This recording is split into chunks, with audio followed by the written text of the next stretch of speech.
सभी को नमस्कार। महाराष्ट्र समाज इंदौर और तरुण मंच राजेंद्र नगर इनके द्वारा आयोजित गणेशोत्सव के निमित्त इस ज्ञान सत्र में अपनी उपस्थिति दर्ज करवाते हुए मुझे बहुत आनंद हो रहा है। मूलतः गणेशोत्सव का जो स्वरूप अभिप्रेत था, लोकमान्य तिलक जी ने जिस कल्पना के साथ गणेशोत्सव प्रारंभ किया था, उसमें चूंकि भगवान गणेश ये गणाधिपति है, गणों के अधिपति है, इसलिए सारे समाज को लेकर चलने का यह उत्सव है। और ऐसे उत्सव में समाज प्रबोधन के कार्य होते रहे, समाज में विचारों का चर्वित चर्वण चलता रहे, यह उनकी अपेक्षा थी। उसी के अनुसार यह कार्यक्रम हो रहा है। इसलिए मैं सभी आयोजक संस्थाओं का हृदय से अभिनंदन करता हूं। मैं कुछ वर्ष पहले सोमनाथ के मंदिर में गया था। हम लोग की कुछ बैठक थी, बैठक के निमित्त मेरा वहां जाना हुआ था। जब सोमनाथ मंदिर का दर्शन हम लोग कर रहे थे, तो सोमनाथ मंदिर के प्रांगण में समुद्र तट पर एक स्तंभ बना हुआ है। उस स्तंभ में एक बाण बना हुआ है और बाण की दिशा यह समुद्र की ओर है। ऐसा कहते हैं कि उसे बाण स्तंभ कहा जाता है, एरो पिलर। उसके नीचे बड़े अक्षरों में लिखा हुआ है, आसमुद्रांत दक्षिण ध्रुव पर्यंत अबाधित ज्योतिर्मार्ग। मेरा संस्कृत बहुत अच्छा नहीं है, इसलिए जब सबसे पहले मैंने ये पढ़ा, अर्थ ध्यान नहीं आया। लेकिन जब मेरे साथ एक हमारे अधिकारी थे, उन्होंने मुझे बताया इसका अर्थ। जब मैंने सुना, तब शरीर पर रोंगटे खड़े हो गए कि यह कैसे संभव है। आसमुद्रांत, इस समुद्र में, दक्षिण ध्रुव पर्यंत, दक्षिण ध्रुव तक, अबाधित ज्योतिर्मार्ग। अबाधित ज्योतिर्मार्ग मतलब ज्योति प्रकाश का मार्ग अबाधित है। इसका मतलब है यहां से दक्षिण गोलार्ध तक या यहां से अंटार्कटिका तक बीच में कोई भी जमीन का टुकड़ा नहीं है। अब फिर मैंने पूछा कि यह बाण स्तंभ कब से यहां पर है, तो वहां पर कोई ठीक से बता नहीं पाया। उनका कहना था जब से मंदिर बना है तब से बाण स्तंभ बना है। लेकिन तथ्य चाहिए।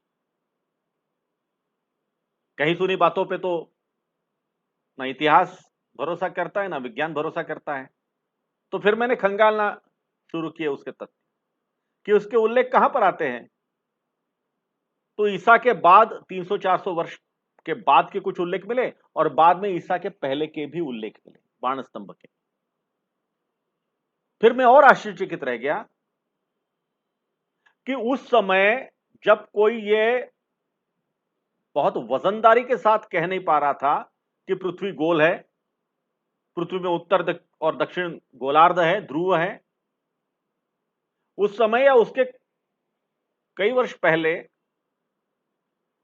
यह बाणस्तंभ हमें बता रहा है कि दक्षिण गोलार्ध, इसका मतलब है दक्षिण गोलार्ध है तो उत्तर गोलार्ध भी है। इसका मतलब पृथ्वी की संरचना जिसने लिखी है उसको मालूम होगी। और बात कर रहा है सीधे दक्षिण गोलार्ध की। और दक्षिण गोलार्ध की बात करते समय यह कह रहा है कि इसके बीच में कोई जमीन का टुकड़ा नहीं है। फिर मैंने गूगल मैप से उसकी सत्यता परखने का प्रयास किया। अब वो एनलार्ज करना पड़ता है, उसमें बहुत समय बिताना पड़ता है। 3-4 दिन के बाद मेरे ध्यान में आया कि हां, इस बात में तथ्य है कि वहां से अगर सीधी रेखा बनाते हैं अंटार्कटिका तक, तो बीच में कोई भी जमीन का टुकड़ा नहीं है। यह अद्भुत है। उस समय 2000-2500 वर्ष पहले या उससे भी पहले होगा, कोई निश्चित उसका प्रमाण सामने नहीं है, ऐसे बाण स्तंभ की जानकारी और बाण स्तंभ में लिखी हुई जानकारी इतने पहले हमारे लोग को कहां से थी। क्या हमारे पास कोई पृथ्वी का नकाशा था? फिर मैं नकाशा शास्त्र के अंदर गया, कार्टोग्राफी कहते हैं उसको, यह फ्रेंच शब्द है मूलतः। तो पहला नकाशा दुनिया का किसने बनाया? तो हमारे यहां पे जो ज्ञान परंपरा है उसमें कुछ शाश्वत रखने का ऐसा बहुत कुछ नहीं था, और जो था, जहां पे ज्ञान का भंडार होता था, वो सब तो आक्रांता जब आए, मुस्लिम आक्रांता विशेषतः, उन्होंने लूट लिया और सारा बर्बाद कर दिया।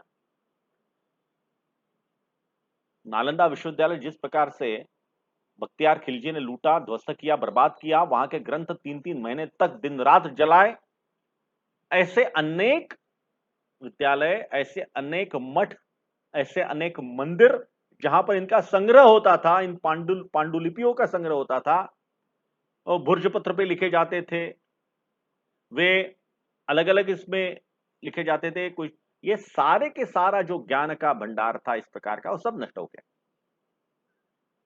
इसलिए हमारे पास कोई पुराना नक्शा है ऐसा ठोस प्रमाण नहीं था। इसलिए अनेक्जिमेंडर करके है, उसके पास ये पहला पुरातन नकाशा बनाने का ये श्रेय उसके पास जाता है। पृथ्वी का आज जैसी पृथ्वी दिखती है, बहुत कुछ वैसी, लेकिन पूरी वैसी नहीं। ऐसा नक्शा पहली बार 1490 में बना। उसी के नक्शे के आधार पे कहते हैं कि कोलंबस और भारत ढूंढने निकला, लेकिन अब पता नहीं नक्शे में कुछ खामी होगी या कोलंबस में भारत खोजते खोजते वो अमेरिका चला गया। मुद्दा मूल ये है कि ये सब होते हुए भी बराबर सीधी रेखा में अंटार्कटिका में जाते समय बीच में जमीन का टुकड़ा नहीं है, ये हमारे पुरखों को, पूर्वजों को कैसे पता चला, ये आज भी गूढ़ है, समझ के परे है। और फिर ऐसा भी लगता है कि सोमनाथ के मंदिर से अंटार्कटिका तक सीधे रेखा में कोई जमीन का टुकड़ा नहीं, अबाधित ज्योतिर्मार्ग है ऐसा, या फिर जो हमारे 12 ज्योतिर्लिंग है, उस 12 ज्योतिर्लिंग का जो श्लोक है, उस श्लोक का प्रारंभ ही सौराष्ट्र सोमनाथे से होता है। सोमनाथ ये पहला मंदिर है। तो क्या ऐसा है क्या कि दक्षिण ध्रुव से सीधी रेखा में, जो रेखा भारत की भूमि को स्पर्श करती है, और उसके बीच में ये अबाधित ज्योतिर्मार्ग है, बीच में कोई भी जमीन का टुकड़ा या कोई बाधा नहीं है, ऐसी रेखा जहां पर स्पर्श करती है भारत के तट को, भारत के किनारे को, वहां पर पहला ज्योतिर्लिंग बनाया गया। संभव है, लेकिन जैसा मैंने कहा कि इसके बारे में कोई तथ्य, कोई प्रमाण, कोई पुख्ता जानकारी अभी नहीं है। ऐसे अनेक हमारे ज्ञान के स्रोत है या ज्ञान की वस्तुएं हमारे पास है, जिनका स्रोत हमें नहीं समझ में आता है, वो कहां से हमारे पास आई ये भी नहीं समझ में आता। डैन ब्राउन ये बहुत लोकप्रिय लेखक है, एंजल्स द डेमन और बाकी बहुत सारी पुस्तकें उन्होंने लिखी है। उनके कई पुस्तकों पे सिनेमा भी बने हैं। इन्फर्नो अभी नया नया उनका सिनेमा और नॉवेल थी। उनका एक पुस्तक है the lost symbol. The lost symbol का नायक अपने प्रोफेसर से पूछता है कि दुनिया इतनी तेजी से बदल रही है, हर रोज कुछ नया हो रहा है, पहले बदल तो पहले भी रही थी, लेकिन उसके बदलने की गति कम थी, अब बहुत तेज है। हम भी देखें, हम क्या 10 वर्ष पहले हमने सोचा था कि मोबाइल हाथ में लेते हुए किसी की फोटो देखते हुए, वीडियो कॉल करते हुए हम सड़क से जाएंगे। जेम्स बॉन्ड की सिनेमा में भी ऐसी इस प्रकार की कल्पना नहीं होती थी, लेकिन आज वो प्रत्यक्ष हो रहा है और रोज नई नई चीजें हो रही है।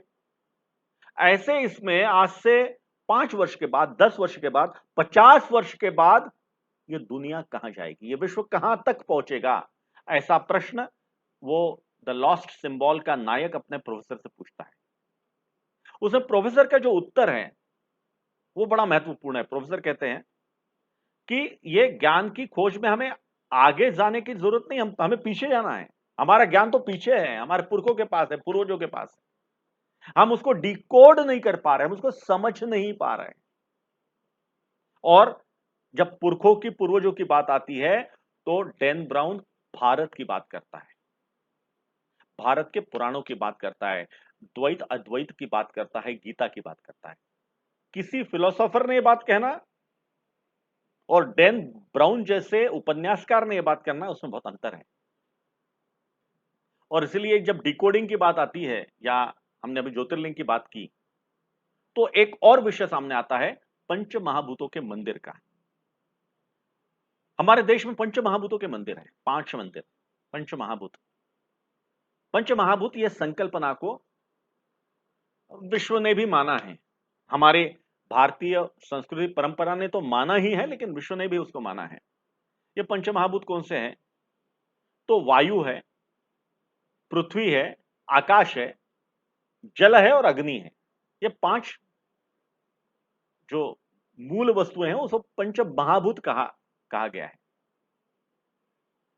अभी डैन ब्राउन का उल्लेख निकला था, तो डैन ब्राउन की इन्फर्नो जो पुस्तक है, उपन्यास है, वो भी एक प्रकार से पंच महाभूतों पर ही आधारित है। उसने उसका वर्णन भी किया है।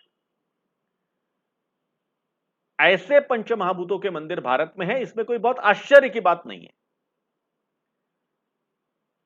यह मंदिर शैव मंदिर है, भगवान शंकर के मंदिर है और बहुत प्राचीन मंदिर है। लेकिन इसकी विशेषता क्या है? तो ये जो 5 मंदिर है, इन 5 मंदिरों में से 3 मंदिर जो आपस में एक दूसरे के काफी दूर दूर तक है। पहले और दूसरे मंदिर के बीच का अंतर 150 पौने 200 किलोमीटर है, और दूसरे और तीसरे मंदिर के बीच का अंतर यहां पौने 200 किलोमीटर है। इतने दूरी पर है। लेकिन ये तीनों मंदिर बिल्कुल शब्दशः अक्षरशः एक सीधे रेखा में बने हुए हैं, एक सीधे रेखा में। और सीधे रेखा जब मैं कह रहा हूं, तब गूगल के कोऑर्डिनेट्स, गूगल के माध्यम से जो जमीन के कोऑर्डिनेट्स होते हैं, जीपीएस से जो लेने हुए कोऑर्डिनेट्स है, उस कोऑर्डिनेट्स के आधार पर मैं कह रहा हूं कि ये जो सारे कोऑर्डिनेट्स है ये बिल्कुल एक है। 49.71 ई ये तीनों के कोऑर्डिनेट है। अक्षांश और रेखांश जिसे हम कहते हैं, लॉन्जिट्यूड और लेटिट्यूड। तो जो लॉन्जिट्यूड है सीधा, रेखांश है वो बिल्कुल एक ही है, और वो मंदिर के जीपीएस कोऑर्डिनेट्स लिए, मंदिर के कोऑर्डिनेट्स, प्रॉपर मंदिर के, उस शहर के भी नहीं। और प्रॉपर मंदिर के कोऑर्डिनेट्स एक सीधी रेखा में है। ये मंदिर कब बने हैं? तो कब बने हैं ये कोई नहीं जानता। जो तथ्य मिलते हैं कि वो पल्लव राजा, चोल राजा जिन्होंने उसकी मरम्मत की, वो सारे उल्लेख ही 1500, 2000, 3000 वर्ष पुराने हैं। तो ये बात तो लगभग तय है कि ईसा के पहले लगभग 700, 800, 900 वर्ष पहले, मतलब लगभग 3000 वर्ष पहले के मंदिर है। ये बात तो लगभग उनमें से साबित होती है। अब 3000 वर्ष पहले ऐसी कौन सी तकनीक हमारे पास थी, हमारे पूर्वजों के पास थी, कि सीधे बिल्कुल एक रेखा में वो सारे मंदिर बने हैं? अगर नकाशा भी उनके पास होगा तो नक्शे में भी सिर्फ सीधी रेखा में ऐसा नहीं होता, क्योंकि कंटूर मैप अलग अलग होता है, उसके कंटूर अलग अलग होते हैं, कोई ऊपर नीचे। पृथ्वी की रचना बहुत क्लिष्ट है, कॉम्प्लेक्स है, ये इतना आसान नहीं है। लेकिन उसको आसान बनाते हुए बिल्कुल एक रेखा में 3 मंदिर बनाना, यह अद्भुत है। तीनों मंदिर कौन कौन से हैं? तो पहला मंदिर जो है वो तिरुपति से 35-40 किलोमीटर के अंतर पे कालहस्ती मंदिर है। ये कालहस्ती मंदिर ये वायु तत्व को रिप्रेजेंट करता है, और वायु तत्व के आधार पर वहां पर ऐसा कहते हैं कि वहां पर जो मंदिर है, कालहस्ती मंदिर, बड़ा मंदिर है, दक्षिण काशी उसको कहते हैं। उस मंदिर का जो गर्भगृह है, अब प्राचीन मंदिरों के गर्भगृह हम जानते हैं, वहां पे ना हवा आने के लिए जगह होती है, ना कुछ दम भी घुटता है कईयों का तो अंदर जाकर। ऐसे इसमें वहां पर एक अखंड ज्योति जलती रहती है। लेकिन मजेदार बात यह है कि वो ज्योत हमेशा फड़फड़ाती रहती है। कभी आप जाएंगे और ज्यादा भीड़ नहीं होगी तो पुजारी आपको दिखाने के लिए जो एक दरवाजा है छोटा सा, वो दरवाजा भी बंद कर देंगे गर्भगृह का। बिल्कुल अंदर गुप्त अंधेरा, और समय की जो छोटी सी ज्योत है उसका पूरा प्रकाश में गर्भगृह दिखता है। कहीं हवा आने का प्रश्न नहीं, अपना दम घुटता है, लेकिन उसके बावजूद भी वो ज्योत फड़फड़ाती है। सबका मानना यह है चूंकि वह मंदिर वायु तत्व को प्रतिनिधित्व करता है, इसलिए वायु के कारण वो ज्योत फड़फड़ाती है। दूसरा जो मंदिर है वो मंदिर एकांबरेश्वर मंदिर है, और एकांबरेश्वर मंदिर यह पृथ्वी तत्व को रिप्रेजेंट करता है। कांचीपुरम में, तमिलनाडु में। पहला मंदिर सिर्फ आंध्र में है, बाकी चारों मंदिर ये तमिलनाडु में है। और तीसरा मंदिर जो है तिलई नटराज मंदिर, वो आकाश तत्व को व्यक्त करता है। आकाश तत्व जो है वहां पर बड़ी मजेदार बात है, वहां पर एक स्थान खाली छोड़ा है, उस खाली स्थान में ही भगवान शंकर का निवास है ऐसा माना जाता है। आरती के समय वो पर्दा दूर होता है और उस खाली स्थान की ही आरती होती है। एक अलग से अभिषेक वगैरह के लिए शंकर जी के अलग से पिंडी है, लेकिन जिसकी मूल आरती होती है वो अवकाश, चूंकि ये आकाश या अवकाश तत्व का प्रतिनिधित्व करने वाला मंदिर है, इसलिए उसको अवकाश स्थान कहा जाता है। इसलिए अवकाश स्थान की ही पूजा होती है, उसे चिदंबरा रहस्य कहते हैं। चिदंबरा रहस्य, तिलई नटराज मंदिर। अब ये तीन मंदिरों के अलावा मुझे कई बार प्रश्न ये पड़ता था, मैं बहुत उसका जो अध्ययन करता था कि पंच महाभूतों के तो 5 मंदिर है, फिर पांचों मंदिर एक रेशा में अगर रहते तो कुछ बात बनती। या 3 मंदिर एक सीधी रेशा में है और बाकी 2 मंदिर बगल में है। तो बाद में अध्ययन करने से मुझे पता चला कि बहुत पहले यह मान्यता थी कि हमारे हम पंच महाभूत नहीं मानते थे, हम 3 महाभूतों को मानते थे। वे थे वायु, पृथ्वी और आकाश।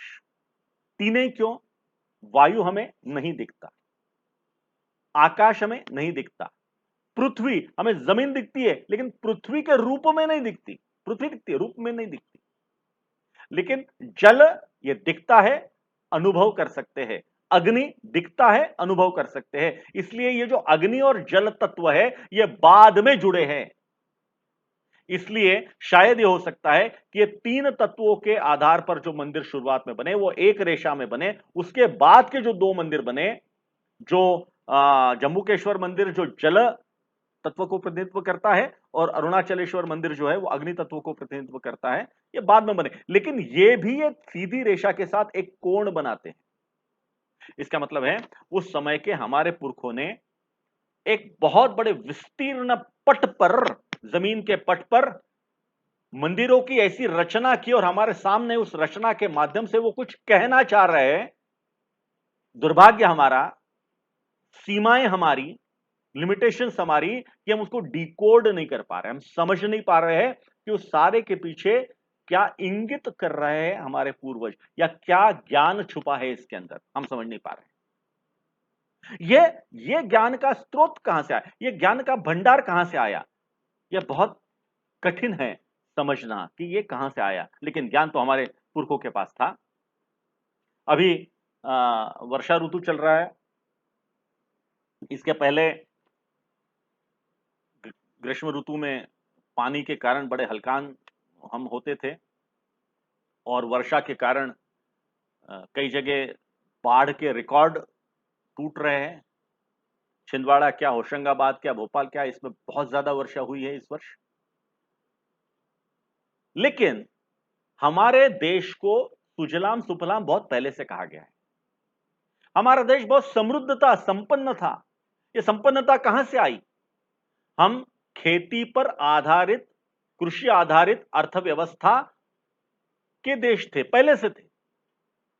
हमारी कृषि बहुत अच्छी थी, मजबूत थी, और कृषि के आधार पर हम व्यापार को बढ़ावा देते थे, दुनिया भर में जाते थे। तो कृषि हमारी संपन्न थी क्योंकि हमारी कृषि की सारी व्यवस्था संपन्न थी, व्यवस्था मजबूत थी। हमारा जल व्यवस्थापन यह उत्कृष्ट था, बहुत अच्छा था, सबसे अच्छा था। इसके प्रमाण क्या है? एक तो सुजलाम सुफलाम थे, संपन्न थे, समृद्ध थे, इसलिए दुनिया भर के आक्रांता हमारे देश को लूटने के लिए आते थे। एक बार नहीं, बार बार आ रहे थे। इतना लूटते थे, उसके बाद भी इतना हमारे पास बचा रहता था कि फिर से लूटने आते थे। इसका एक और प्रमाण है, ये जो जल व्यवस्थापन करने के लिए नदियों पर बांध बनाए जाते हैं, ये दुनिया का पहला और आज भी जीवित है, काम कर रहा है, ऐसा बांध भारत में है। और वो बांध कितना पुराना है? 1900 वर्ष पुराना है। पहली शताब्दी का वो बांध है। कहां पर है? हमारे देश के दक्षिण में तमिलनाडु में त्रिची है, तृष्णापल्ली। तृष्णापल्ली से 15-20 किलोमीटर के दूर पर अनईकट्टू डैम, उसको अंग्रेजों ने, जब अंग्रेज यहां राज कर रहे तो ग्रैंड एनीकट डैम ऐसा नाम उन्होंने दिया था, द ग्रैंड एनीकट। मूलतः वो अनईकट्टू डैम है। और जो चोल राजा जिनका यहां पर राज्य था उस समय, पहली शताब्दी में, तो चोल राजाओं ने ये बांध को बांधा है। चोल राजा करिकलन, उसने उस बांध को बांधा है। बाद में तमिलनाडु सरकार ने करिकलन की, एक घोड़े में बैठी करिकलन की प्रतिमा भी उस बांध के निकट पे स्थापित की है। आप बांध देखने जाएंगे तो आपको दिखेगी। उस बांध के बारे में कई रिसर्च पेपर पब्लिश हुए, कई लोगों ने अध्ययन किया है। 1900 वर्ष पहले, 1900 वर्ष पहले यह बांध बनाने का ऐसा ज्ञान, ऐसी टेक्निक हमारे पास कहां से आई, इसमें सभी अचंभित है। अंग्रेजों ने बहुत कोशिश की बांध के यहां से कि किस पद्धति से बांध बांधा होगा, क्या रचना की होगी। वे नहीं समझ पाए कि इतनी पुरानी टेक्निक इनके पास कैसी। शायद इसके पहले के भी बांध होंगे, लेकिन वो काल के इसमें शायद चले गए होंगे। लेकिन एक जो प्रत्यक्ष प्रमाण का बांध है, और आज जहां बांधों में 40-50 वर्षों में सिल्ट जमा हो जाती है, बांध का उतना उपयोग नहीं रहता, ऐसे परिस्थिति में 1900 वर्ष एक बांध चल रहा है, यह हमारे ज्ञान का आश्चर्य नहीं है, ये ज्ञान का पुख्ता प्रमाण नहीं है। और ये एक बांध क्यों, मिट्टी के बने अनेक बांध दक्षिण में आपको मिल जाएंगे। हमारी जल व्यवस्था बहुत मजबूत थी, बहुत पुख्ता थी, बहुत अच्छी थी, और वो एक व्यवस्थित पद्धति से विकसित हुई व्यवस्था थी। किसी को लगा और उसने कर दिया, ऐसा नहीं था, एक सिस्टम थी उसके पीछे। और उसके आज के भाषा में जिसको एसओपी हम कहते हैं, स्टैंडर्ड ऑपरेटिंग प्रोसेस, वो सारी एसओपी बनी थी। इसलिए एक बांध ऐसा नहीं है तो सब जगह आपको वैसा ही मिलेगा। जाते जाते एक उदाहरण के तौर पे आपको बताता हूं कि किसी बात की गारंटी अगर हम देते हैं तो कितने वर्ष की देते हैं? तो 1 वर्ष की, 2 वर्ष की, 3 वर्ष की, आजकल लाइफ टाइम वारंटी कहलाती है। वो ज्यादा से ज्यादा 20 वर्ष की होती है।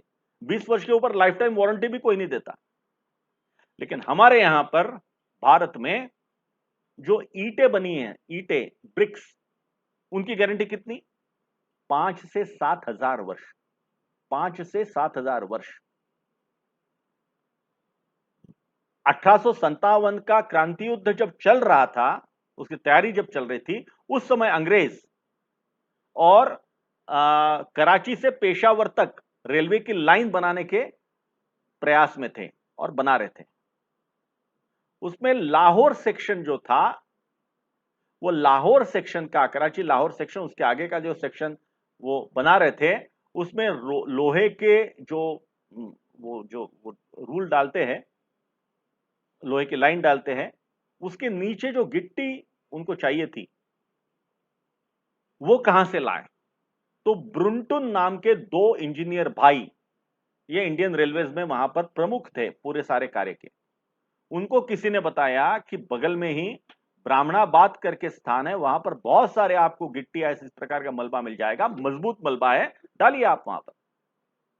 वे क्या, उनको दिखा, अरे ये तो ईंटें है बहुत अच्छी। उन्होंने ली ईंटें, और लगभग 100 किलोमीटर में, 90 किलोमीटर के स्ट्रेच में वे सारी ईंटें उन्होंने डाली। वो ईंटें कौन सी थी? तो हड़प्पा का जो स्थान था, मोहनजोदारो हड़प्पा का, उस हड़प्पा के स्थान को उनको नहीं मालूम था। ये पुरातत्व, क्योंकि उस समय पुरातत्व विभाग ने उसके ऊपर देखना वगैरह सब बात की बात है, उस समय उनको कुछ नहीं मालूम था। ग्रामीणों ने बताया, उन्होंने लिया। लेकिन वे ईंटें जो हड़प्पा की ईंटें थी, जो 5000 वर्ष पहले वो मकान बने थे, वो तब से चली आ रही ईंटें, बाद में भी इस रेलवे लाइन के नीचे लगभग 100 वर्ष उन्होंने अपनी सेवा दी। तो ये मजबूती जो थी, लेकिन मजबूती के साथ सबसे बड़ी बात क्या थी कि हड़प्पा के सारे सभ्यता में जो ईंटें निकली अलग अलग प्रकार से, वो ईंटों का जो रेशो है, साइज अलग अलग थी, सब साइज एक जैसी नहीं है, लेकिन रेशो सेम है। हम जिसको एसओपी की बात करते हैं, वो एसओपी वहां पे दिखता है। और वो एसओपी सिर्फ वहां नहीं, वो जो रेशो है, बाद में जो अलग अलग ग्रंथ बने, मैमूत शास्त्र वगैरह से कई अनेक ग्रंथ है जो विशेषतः कंस्ट्रक्शन पे आधारित जो ग्रंथ है, उन ग्रंथों पे जो वर्णन किया गया है उसके रेशो का, कि ईंटें ब्रिक्स कैसी होनी चाहिए, उसका रेशो दिया है। अपने यहां की प्राचीन सारी ईंटें उसी रेशो की मिलती है। ये एसओपी थी हमारे यहां, एक व्यवस्था थी, पद्धति थी। और इसीलिए जल व्यवस्थापन में भी हमारे पद्धति अनेक वर्षों तक ये पद्धति चलती आई। उसको ये मुस्लिम आक्रांताओं ने भी तोड़ने की कोशिश की, लेकिन ये हमारे रगों में थी एक प्रकार से। वराह मिहिर ने इसमें बहुत ज्यादा काम किया है। वराह मिहिर ने जो बृहत संहिता नाम का ज्ञानकोश लिखा है, बृहत संहिता मूलतः ज्ञानकोश है, उसमें बहुत सारे विषय है, बहुत सारी बातें दी हुई है। उसमें 54वां एक अध्याय है, उसमें बहुत सारे श्लोक दिए हुए हैं। वो अध्याय जल व्यवस्थापन का ही अध्याय, पानी कहां मिलेगा, कहां मिल सकता है। तो उसने कई उसमें इंडिकेशंस दिए कि यहां यहां अगर आप खोदेंगे तो आपको पानी मिलेगा, निश्चित रूप से मिलेगा। तो एक पेड़ की एक अगर डगाल अगर कहीं झुकी हुई होगी तो वहां पे पानी मिलेगा। किसी पेड़ के पत्ते अगर तैलीय होंगे तो वहां पे पानी मिलेगा। किसी पे अगर गर्म ऐसी ये आती भाप आती होगी तो वहां पानी मिला। ऐसे उसने बहुत कुछ अलग अलग अलग अलग ये दी है कि अगर ये इंडिकेशंस यहां पर होंगे तो आपको पानी यहां मिलेगा।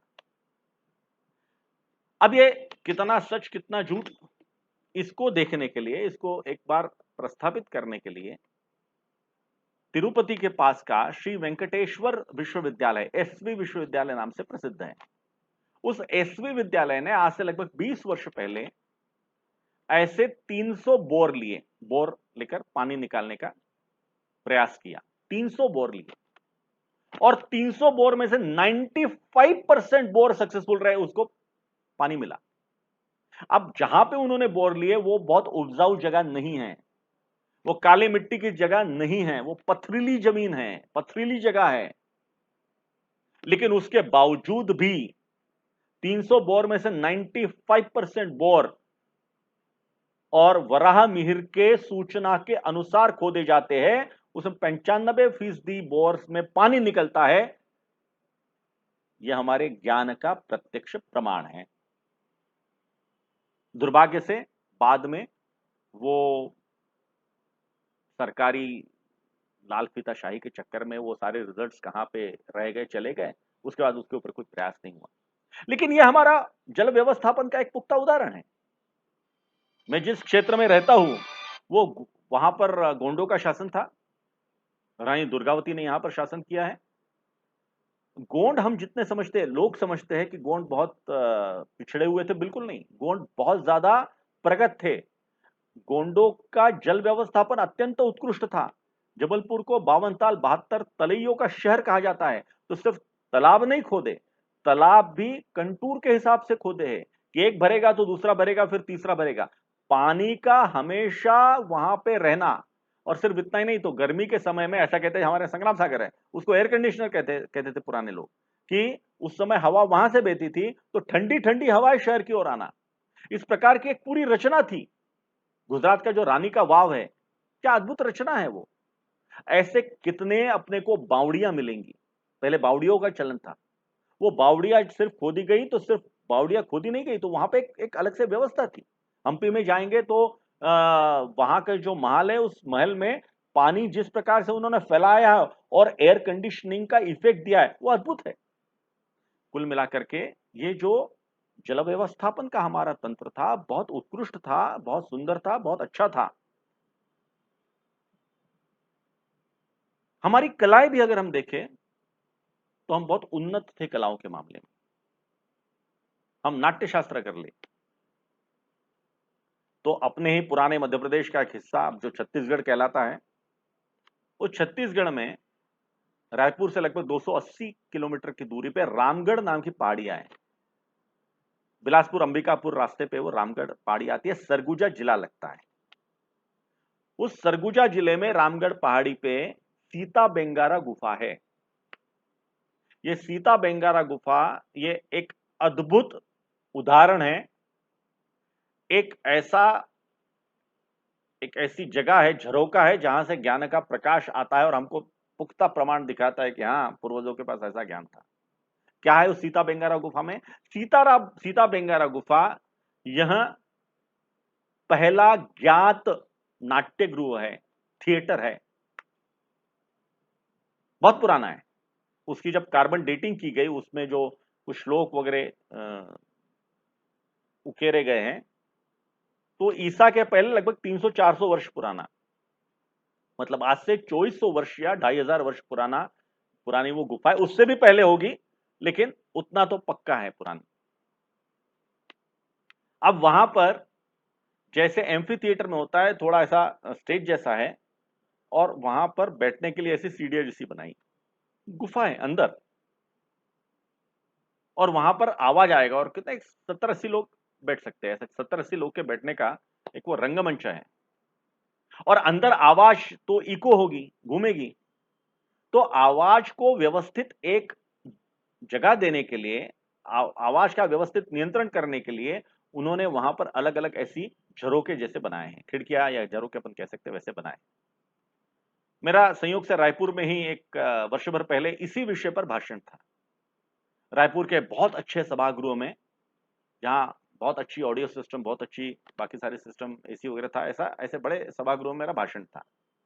भाषण में मैंने ये सारा बताया, और मैंने कहा कि देखिए, आपके प्रदेश का, आपके प्रांत का इतना अच्छा स्थान है, हम लोगों ने उसको जरूर देखना चाहिए, और विशेषतः जो नाट्यकर्मी हैं उन्होंने तो इसके बारे में देखना चाहिए, उसके बारे में बात करनी चाहिए कि हमारी ये तो इतनी अच्छी हमारे तेजस्वी परंपरा थी, इतना हमारा ज्ञान का भंडार है हमारे पास। सारा होने के बाद एक सज्जन मुझे मिलने आए, बाद में पता चला वे बहुत बड़े नाट्यकर्मी हैं, वहां के बहुत बड़े दिग्दर्शक थे वो। उन्होंने बताया, आप बिल्कुल ठीक कह रहे हैं, हमने उस सीता बेंगारा गुफा में नाट्य मंचन किया है। लेकिन जो बात उन्होंने बताई ज्यादा महत्वपूर्ण थी। उन्होंने कहा, जो आप बता रहे हैं वो तो मतलब जो आवाज है उसकी, तो इससे ये जो यहाँ साउंड सिस्टम बनी है, इससे भी अच्छी वहां भी आपको साउंड सिस्टम आपको महसूस होती, बिना माइक के, बिना कुछ के, छोटे से इसमें, लेकिन बहुत अच्छा साउंड सिस्टम है वहां, ऐसा लगता है। और सिर्फ इतना ही नहीं, उन्होंने कहा, जो आप कह रहे हैं कि वो जो झरोखे अलग अलग बने हैं आवाज के नियंत्रण के लिए, वो सिर्फ आवाज नियंत्रण का काम नहीं करते। हमने वहां प्रयोग किया, हमने जो मशाले हैं वो मशाल जलाकर वहां पर रखी, तो जैसे स्पॉटलाइट का इफेक्ट मिलता है, स्पॉटलाइट, नाट्यकर्मी जानते हैं स्पॉटलाइट का महत्व क्या है नाटक में, तो हमें स्पॉटलाइट का इफेक्ट मिला, जब हम निकाल लेते थे तो स्पॉटलाइट चला जाता था। कितना अद्भुत। ऐसा कहते हैं कि वहां पर कवि कुल गुरु कालिदास ने और कुछ अपनी रचनाएं वहां पर लिखी थी, कालिदास वहां पर आए थे। मेरा कहना है कि ये हमारी इतनी जबरदस्त परंपरा कला के मामले में थी। आज तक लोग क्या मानते हैं कि कला वगैरह सारी जो देन है वे सारी पश्चिम की है। नाट्य कला का उद्गम या उद्भाव कहां से हुआ? तो ग्रीस से हुआ। हम नाट्य कला के बारे में किन की बात करते हैं? तो चेखव की बात करेंगे, हम शेक्सपियर की बात करेंगे, हम बर्नार्ड की, हम दुनिया भर के बाकी बाकी पाश्चिमात्य लोग की बात करेंगे। भरत मुनि का नाम नहीं हमने। भरत मुनि जो इतना प्राचीन और नाट्यकर्मी था, जिसने नाटक लिखे, सिर्फ नहीं, नाट्य की संहिता लिखी, नाट्य के सारी चीजें उसने लिखी है, उसके बारे में ज्यादा बात नहीं होती।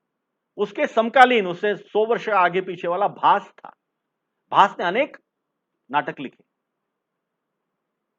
दुर्भाग्य से भास के नाटक ये मिल नहीं रहे थे। फिर तिरुवनंतपुरम में वहां के एक स्थान पर, और वहां की पांडुलिपि ये प्राप्त हुई, और वो 1912 में भास के नाटकों की तमिल की, मतलब संस्कृत में लिखे हुए नाटक, लेकिन लिपि मलयालम थी, मलयालम लिपि के वो सारे पांडुलिपि मिली। उसके आधार पर फिर संस्कृत के देवनागरी लिपि के उसके वो नाटक लिखे गए। उसका अनुवाद 1932 में सोमन करके थे, उन्होंने मराठी में किया। और आज भी, अभी 1-2 वर्ष पहले जो प्रिया बावरी नाम का मराठी नाटक बहुत चल रहा था, वो भास के ही एक नाटक पर आधारित है। वो बयान वही ऐसा कुछ तो भी उसी के ऊपर वो आधारित है। ये कला के मामले हम बहुत उन्नत थे। उसका अलग अलग वाद्यों का वादन कहें हम, सरस्वती के हाथ की वीणा तो बहुत प्राचीन है, पुरानी है, और उसके जो स्वर है, स्वर का बराबर उसका आवर्तन, उसकी सारी जो एक टेक्निकल सारी चीजें, उसकी रचना, उसका मंडल, ये सारा हमारे पास बहुत पहले से प्राचीन है। यह हमारी धरोहर थी और धरोहर है। और सिर्फ कला क्यों, विज्ञान के मामले में भी हम बहुत आगे थे। मैं हम्पी में जब देखने गया था तो वहां का गाइड बता रहा था, हम्पी का मंदिर है, मंदिर के सामने बड़ा सा रास्ता है, उस रास्ते पे वाहन नहीं चलते, लोग जो टूरिस्ट और बाकी सारे लोग जो भाविक लोग होते हैं वो उसको मंदिर के दर्शन के लिए जाते आते हैं। और मंदिर के दोनों तरफ, वो रास्ते के दोनों तरफ सड़क पर लोग, वहां पे कोई फल फूल और बाकी सारे लोग बेचने वाले, छोटे खिलौने वगैरह बेचने वाले, इस प्रकार के लोग बैठे रहते हैं। वो गाइड हमें बता रहा था कि विजयनगर साम्राज्य में जब हम्पी राजधानी हुआ करती थी, उस समय यहां पर सोने चांदी के जेवरात ऐसी टोकनी में लेकर लोग बैठते थे, टोकनी में लेकर। और हमने नहीं हम नहीं कह रहे हैं, तो फ्रांसीसी जो ये लोग प्रवासी यहां घूमने आए थे, व्यापारी आए थे, उन्होंने लिख के रखा है। इटालियन में लिख के रखा है, ये स्पेनिश लोगों ने लिख के रखा है, ये फ्रेंच लोगों ने लिख के रखा है कि इस प्रकार का यहां पर होता था। ये अरबी में भी लिख के रखा है।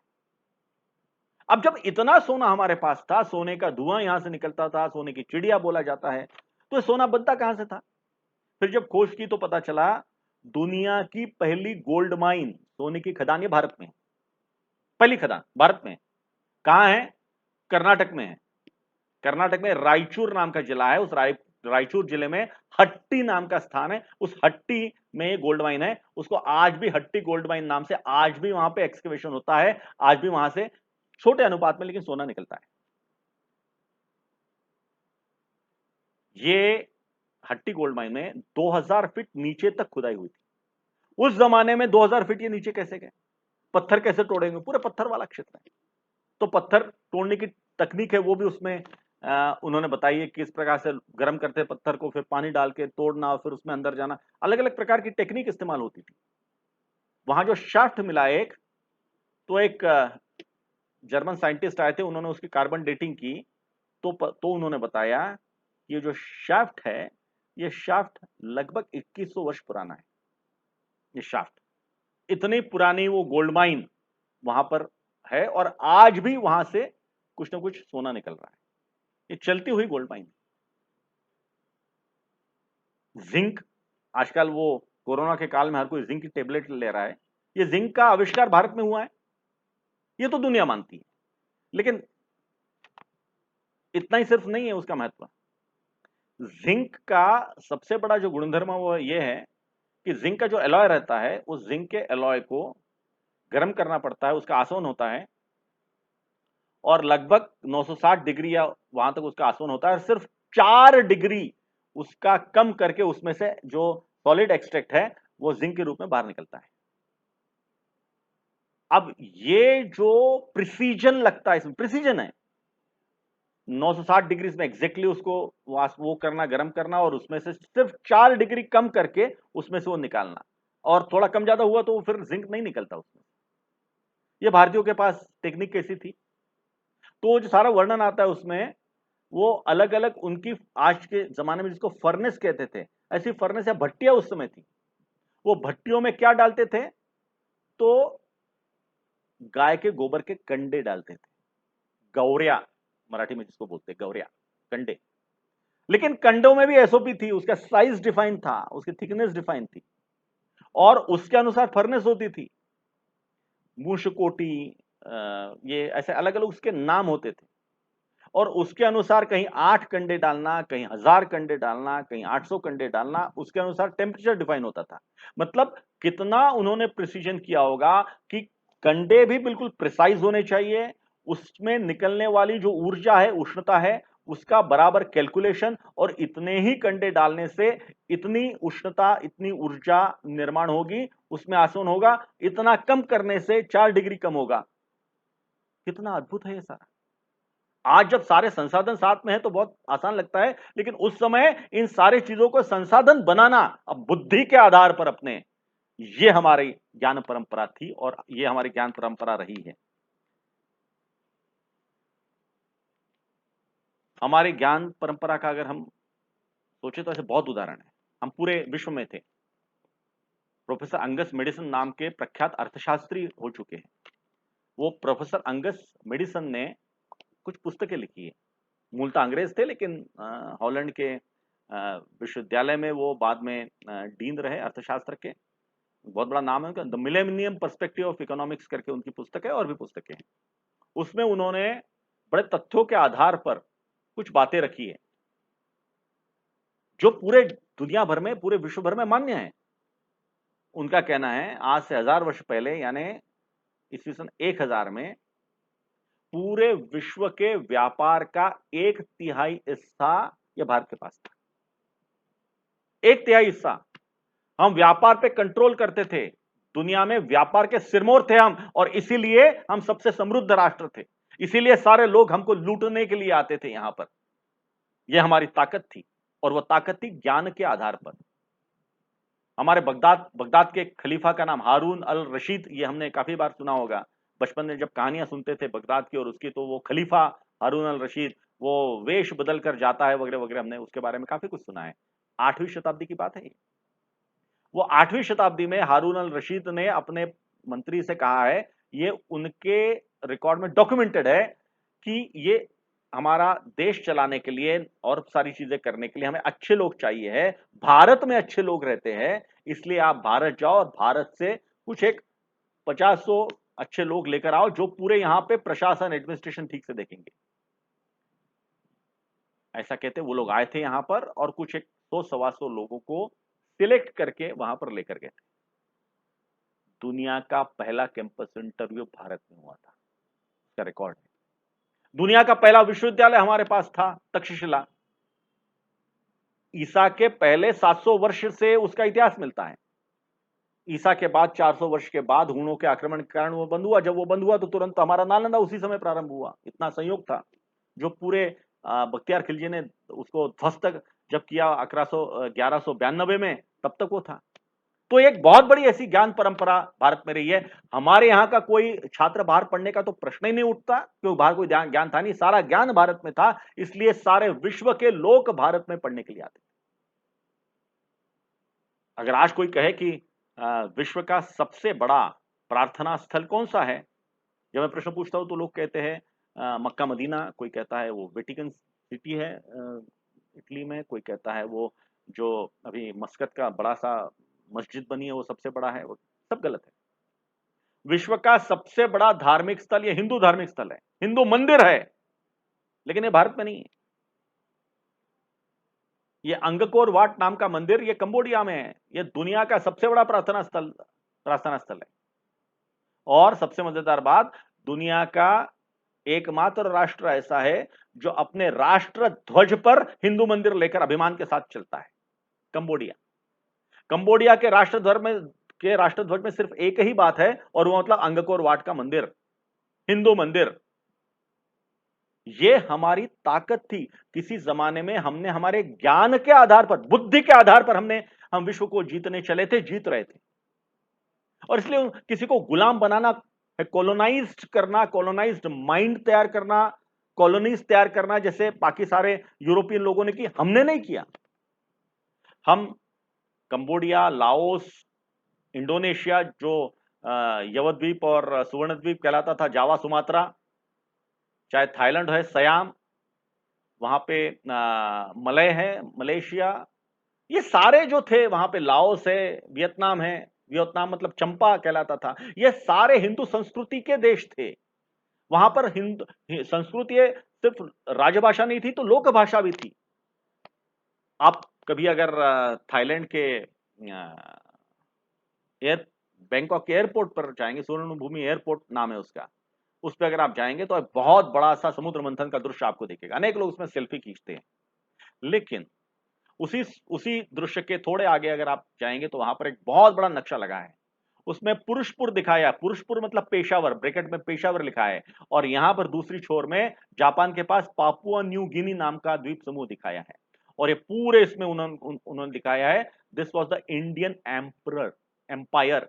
ये पूरा भारतीय साम्राज्य था, इंडियन एम्पायर था। और सयाम को ऐसा डार्क इसमें दिखाया है, उसमें लिखा है we are proud to be part of Indian empire. Thailand को अभिमान लगता है कि उस समृद्धशाली ऐसे भारतीय हिंदू ऐसे साम्राज्य के हम एक हिस्सा थे, अंग थे। यह सब कुछ संभव था हमारे ज्ञान के कारण। हम धातु शास्त्र में, हम केमिस्ट्री में, भौतिक शास्त्र में, मैथमेटिक्स में पाइथागोरस का थ्योरम, आज पाइथागोरस कहते हैं, पाइथागोरस के कई कई 900 वर्ष पहले ये जो यज्ञ कुंड बनते हैं, यज्ञ कुंड बनाने के लिए बड़ी साइंटिफिक रचना होती थी। वो साइंटिफिक रचना से सारे ट्रिग्नोमेट्री के सूत्र है उसमें, सारे आप देखेंगे तो सब सूत्र वहां उसमें मिलेंगे, और कोई उसमें एम्बिग्विटी नहीं, या ऐसा होगा तो ऐसे मन में रचना कुछ नहीं, अत्यंत स्पष्ट क्रिस्टल क्लियर सारे सूत्र हैं। लेकिन आज भी हम पाइथागोरस का थ्योरम बोल रहे हैं। हजारों वर्ष पहले, ये अंगस मेडिसिन कहता है कि हजारों वर्ष पहले आपके सारे जहाज दुनिया भर में जाते थे, पूरे दुनिया भर का व्यापार हम करते थे, व्यापार में सिरमौर थे। और आज हम शाला में क्या पढ़ते हैं कि वास्को डिगामा ने भारत की खोज की। इससे शर्मनाक बात क्या होगी? तो हमारे ज्ञान की परंपरा वैभवशाली थी, प्राचीन थी, बहुत अच्छी थी, उसका हम स्मरण करें, उसके आधार पर उसको समझते हुए हम अपने क्षेत्र में आगे बढ़े। ये हमारी परंपरा के बारे में, हमारी सांस्कृतिक विरासत के बारे में यथा योग्य अभिमान हमें होना, और हम उसके संवाहक बनकर आगे उसको लेकर जाना, यही मेरे ख्याल से अपेक्षा है, यही अपेक्षित है। आप सब लोगों ने मुझे यहां बुलाया, मेरे विचार सुने, मैं आप सभी का हृदय से, संयोजकों का, तरुण मंच का, महाराष्ट्र समाज इंदौर का हृदय से आभारी हूं। बहुत बहुत बहुत बहुत धन्यवाद।